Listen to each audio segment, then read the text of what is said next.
নমস্কার বন্ধুরা, নতুন রেসিপিতে আপনাদের স্বাগত। আজকে আমি আবার একটা অন্যরকম রেসিপি নিয়ে এসেছি। আজকে আমি করে দেখাবো এঁচোড়ের কোপ্তা কারি। এঁচোড়ের কোপ্তা কারির জন্য এখানে নিয়ে নিয়েছি আমি এঁচোড়টা একটু সেদ্ধ করে নিয়েছি। এঁচোড়টা নালে ভিডিও বড় হয়ে যাবে। আর নিয়ে নিয়েছি এখানে নুন, মুসুরির ডাল বাটা, পেঁয়াজ বাটা, টমেটো বাটা, আদা বাটা, রসুন বাটা, মিট মশলা, ডিম, সর্ষের তেল, হলুদ গুঁড়ো, লঙ্কা গুঁড়ো, জিরের গুঁড়ো, গোটা জিরে। আর কিছু লাগবে না। এইভাবে চটকে নেব। করে চটকে নিয়েছি। এবার আমি এর মধ্যে কিছু উপকরণ দিয়ে দেব। এখানে দিয়ে দেব রসুন বাটা অর্ধেকটা দেব, আদা বাটা অর্ধেকটা দেব, টমেটো পিউরি অর্ধেকটা দেব, এখানে দিয়ে দেব মুসুরির ডাল বাটাটা। এটা আপনারা বেসন দিয়েও করতে পারেন। স্বাদ মতো লবণ দেব, হলুদ গুঁড়ো, জিরে গুঁড়ো, লঙ্কা গুঁড়ো, আর দিয়ে দেবো এই একটা ডিম একটু ভেঙে দেব। দিয়ে ভালো করে মেখে নেব।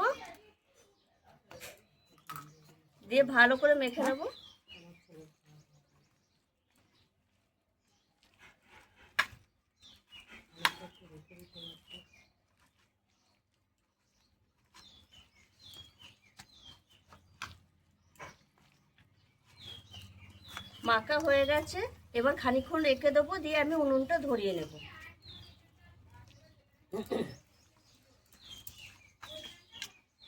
দিয়ে দিয়েছি আমি সর্ষের তেল। এবার আমি কোপ্তাগুলো ভেজে নেব। এরকম কোপ্তার আকারে এরকম ভেজে নেব।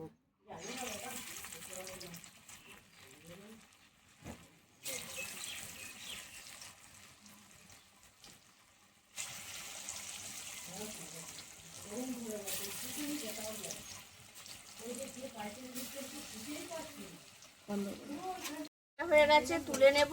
বাদ বাকি কোপ্তাগুলো আমি এইভাবে ভেজে নেব। আর কত সুন্দর হয়েছে দেখুন।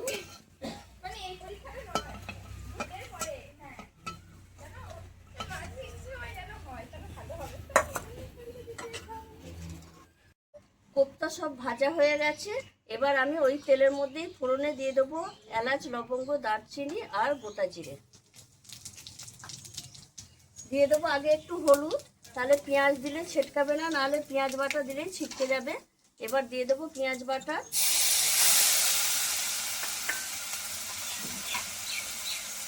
আদা রসুন বাটা, টমেটো পিউরি, আর একটু হলুদ দেব, লঙ্কার গুঁড়ো, জিরের গুঁড়ো, স্বাদ মতো লবণ দিয়ে একটু জল দিয়ে মশলাটা ভালো করে কষিয়ে নেব।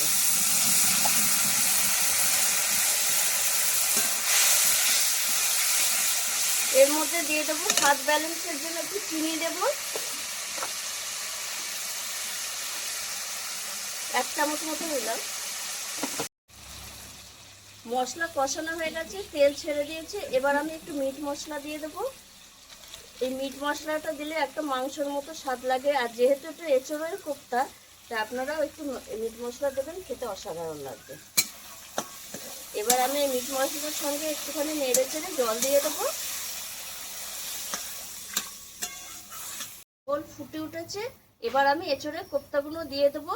এঁচোড়ের কোপ্তা দেওয়ার পর 2 মিনিট ফুটবে ঝোলের সঙ্গে, তারপরে নামাবো।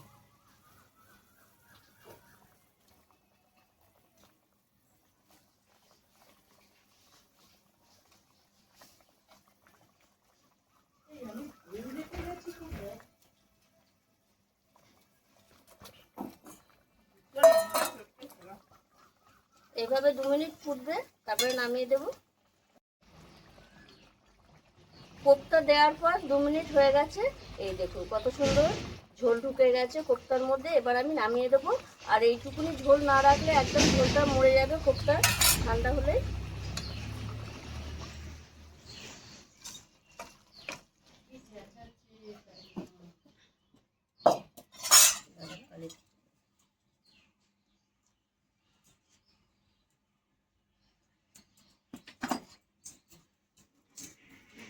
আপনারাও এইভাবে একবার এঁচোড়ের, সবসময় এঁচোড়ের তরকারি, এঁচোড় চিংড়ি এগুলো ভালো লাগে না, একবার এরকম কোপ্তা করে খাবেন, অসাধারণ লাগে। আমি যেইভাবে রেসিপিটা করেছি একবার এইভাবে করে দেখবেন। বেসন না দিয়ে একটু ডাল বেটে দেবেন, মুসুরি ডাল বা যে কোনো ডাল, আরও সুন্দর লাগে খেতে, আরও সুস্বাদু হবে। আর আমার এই ভিডিওটা যদি আপনাদের ভালো লেগে থাকে তাহলে লাইক করবেন, শেয়ার করবেন, সাবস্ক্রাইব করবেন। আবার দেখা হবে আগামী ভিডিও।